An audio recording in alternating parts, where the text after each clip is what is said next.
So today's lecture is going to be over chapter 26, looking at kind of the beginnings, end of the Ming Dynasty and the beginnings of the Qing Dynasty, as well as the Tokugawa shogunate in Japan. All pretty fun, so hold on. Here we go. So the Ming Dynasty literally means the brilliant dynasty. Kind of came as a follow-up to the Yuan Dynasty, which was a foreign-ruled Mongol dynasty. And as we all know, the Mongols did not particularly treat the native Chinese, the Han Chinese, particularly well. The response was to kind of bring back traditional Chinese-led rule. And the first emperor, Emperor Hongwu, who ruled for a period of 30 years, he used mandarins and eunuchs to maintain his empire, centralizing the state. And mandarins essentially oversaw the implementation of imperial policies. So they came from the central government in Beijing and made sure that the power that the surrounding areas were loyal to the central government. So that's the purpose of the Mandarin. They were implementing imperial policies. Eunuchs also helped to serve as a power base for the emperor as well, as they couldn't bear children. And they were completely loyal to the emperor, although they would get their own power at times in the Ming Dynasty and actually lead to the Ming's downfall, which we'll get to in just a moment. Emperor Yongle, which you are familiar with because of Zheng He, he was supporting these sea expeditions for the Ming Dynasty. And he was the one that actually moved it north. The first emperor was actually still south in Nanjing. And the reason he moved it north is because he wanted to keep a close eye on the borders. Remember, the Ming were all about centralization. They were all about bringing back traditional Chinese culture. They hated outsiders, so they wanted to deter further attacks from the Mongols. That was why they moved their capital north to Beijing, and it's still there today. So, as you can see, Ming China was rather large. China itself is larger today.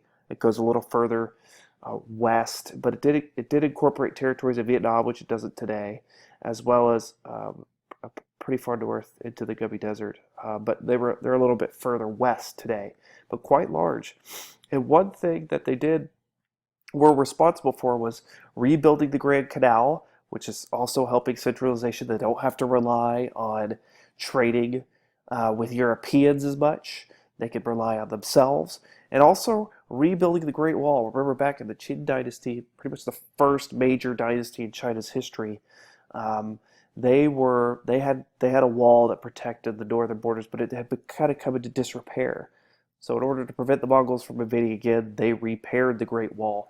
And in fact, the Great Wall spanned 1,550 miles, and at most they were about 33 to 48 feet in height all over. So the Great Wall you see today is much more modern, and it's even more modern than what was created under the Ming. But this is when you're starting to see the actual creation of the Great Wall. You can't see it from outer space. That's a myth, without the help of a telescope. Anyways, so the Great Wall, again, had its origins before the Qing Dynasty. It was rebuilt under the Ming, and here's some information that I already went over, but you can pause it here if you want to write it down. And here's an image of the Great Wall today. Quite an amazing feat. Just looking at where it's built as well. Don't ask me how they did that. That's unbelievable. Can't see it from space though. Again. So basically, the Ming were looking to eradicate any Mongol influence that had been left before. So Ming emperors were forced and encouraged to abandon Mongol names for their people, as well as Mongol clothing and styles. They supported the study of the Confucian classics, which brought back the civil service examination system. Remember, the Mongols had said, all right, the civil service examination is from the previous empire, who we just overthrew, the Song, and we don't want anything to do with that, because if we let those guys rule, then they're going to try and overthrow us, a foreigner. So they got rid of the civil service examination of the Yuan Dynasty, which was a Mongol-ruled China. And as a result, the Ming, who got power after the Mongols were pushed out of China, They said, we're going to bring this back. We're going to bring back the civil service examination system. We are going to bring back Confucian scholars and bureaucrats to manage our empire. The Mongols had used Turks and Persians, which were in the western part of their empire, to manage China. So now you're starting to see the Ming is kind of revitalizing Han Chinese beliefs and bureaucracies. So the Ming did experience a period of decline, and a lot of this had to do with their kind of inward focus. So by the 16th century, they had pirates kind of preying on their coastlines, smugglers and pirates who would attack coastal cities. They would also even get into the interior. The Navy, which was not well supported and technologically behind, could not respond effectively to these maritime pirates who were ruining their economy. In fact, there was one pirate group that killed about 5,000 people in China. So they had a lot of problems, but they also had a lot of problems with the emperors themselves, not just the Navy and the government bureaucrats. The emperors tended to seclude themselves at what is known as the Forbidden City. And if you do a Google search of the Forbidden City, it's one of the most iconic images of China. It's in Beijing today. You can still visit it. But it was, a lot of the emperors just stayed there. And they were hedonists, meaning they just focused on pleasure. They weren't focused on helping the people. In fact, Emperor Wanli, who ruled for a period of about 50 years, abandoned essentially doing anything as his position as a king or emperor. He just let eunuchs take care of things, because what was he concerned about doing? Well, all he was concerned about doing was getting drunk, spending time with his concubines, and smoking a lot of opium. So he was in no position to really effectively rule his people. So you had eunuchs start to move up in power, and they were incredibly corrupt. So as a result, because the eunuchs were the ones ruling now, it wasn't the emperor. So unfortunately, China had so much corruption, it was rife with corruption. And as a result, you don't have a government to manage your economy, your agriculture, which is one of the most important things in Confucianism, is the good, solid management of your agriculture. So famine was prevalent in the 17th century. So you had peasant rebellions. And in fact, the rebels took Beijing in 1644, peasant rebels, but not without the help of Manchu fighters. And the Manchu people were from the north of China. They were, if you look at the map on page 651 in your textbook, you will see Manchuria is kind of a little bit north of Korea. It's very far north in modern day China. And the people from this region, the Manchus, were a steppe nomadic group. So just like the Mongols, they had kind of adopted agriculture in the southern parts of their empire, but they were expert horsemen, they were expert warriors. And they came in, helped retake Beijing with the help of the peasant rebels, and they were allowed to, they overthrew the Ming Dynasty. You saw a change in the Mandate of Heaven, and you start to see another foreign-ruled Qing or pure dynasty. But very different than the Mongols in terms of their reception for their rule. A lot different. So again, here's Manchuria. We already saw that. It's in your text. So the Qing dynasty, they were pastoral nomads, as we talked about, lived north of the Great Wall. They were quite a powerful group. They were unified into, all the states were unified into one. They had their own laws, they had their own military, they had their own language. Quite a powerful group. And they established control over Korea, Mongolia, China. So even Korea came under kind of the domain of the newest Chinese dynasty. As you can see, this Chinese dynasty was around in the 20th century. So just a little over 100 years ago, China was still under imperial rule. Pretty amazing to think about. A very long history. But support from many Chinese fed up with the Ming corruption. So as we talked about earlier, a lot of the late Ming rulers were more concerned about their, personal well-being and just fulfilling all their pleasures in the capital city and not really doing much work and letting eunuchs kind of run the nation or the empire. A lot of people were fed up with that because you had things like famine. So, with all these positives that the Manchus brought, with more consistency, they did forbid intermarriage between Manchurians and Chinese.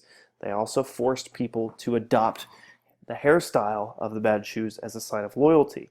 And if you watch a lot of films that are featured in this period in history, the last dynasty, you'll see them with this style of hair. This is Jet Li, a famous actor. He's in The Expendables. Probably most of you are familiar with those. But he's a Chinese actor. This is from Once Upon a Time in China, which takes place at kind of the end of the Qing Dynasty and the beginning of the Nationalist Revolution. But as you can see, the front of his head is shaved clean, and he's got this long ponytail that comes out of the back. That was a sign of submission to the Qing Dynasty, to a foreign rule. And a lot of Chinese were willing to be ruled by the Qing, especially early in its history. A lot of that had to do with the early emperors, like Emperor Kangxi, who ruled from 1661 to 1722. And he was very well learned in Confucian scholarship. He was a poet, brilliant military tactician, actually took Taiwan, Tibet, Central Asia. So you see the empire beginning to spread west and south and east. But he also, his grandson, was able to expand the territory as well, Qianlong. And you had a period of great prosperity. In fact, they had their coffers, the government bank essentially was so full that they didn't even have to collect taxes. Could you imagine if our government had so much money that we didn't have to collect taxes? Wouldn't that be great? Anyways, here we go. So you start to see the movement, the son of, going back to the son of heaven, that Ming and Qing emperors were considered quasi-divine, that they were, that heavens approved of their rule.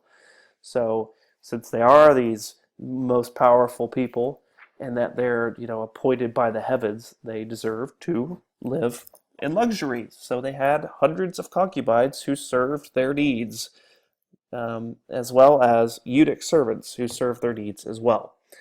So clothing designs also reflected their power. Their names were forbidden. The characters of their names were forbidden for the rest of the population to have.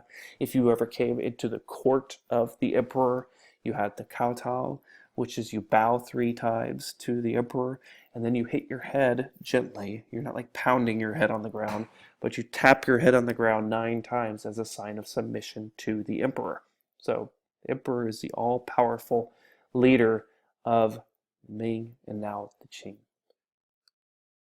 So again, Kangxi. As you can see, the clothing that they wore was extremely ornate, colorful. Yellow is a very auspicious and imperial color in Chinese culture. Red as well, you'll often see featured in imperial rule because those colors are very important to China culturally. So you start to see, just like with the Ming, they keep up the institution of the scholar-bureaucrat class. And they would run government on a day-to-day basis. They were essentially like the mandarins that we just talked about earlier. And these men, only men, would graduate from these intense examinations where they would study Confucianism, calligraphy, writing, memorizing thousands of characters, poetry. They would write these grueling essays. I think it was 8 essays that they would have to write in this period of time where they were taking the civil service examination. They also had history and literature that they had to write about. So you guys might complain about some of the writing you do for Greenwald. Well, let me tell you, this stuff's a lot worse.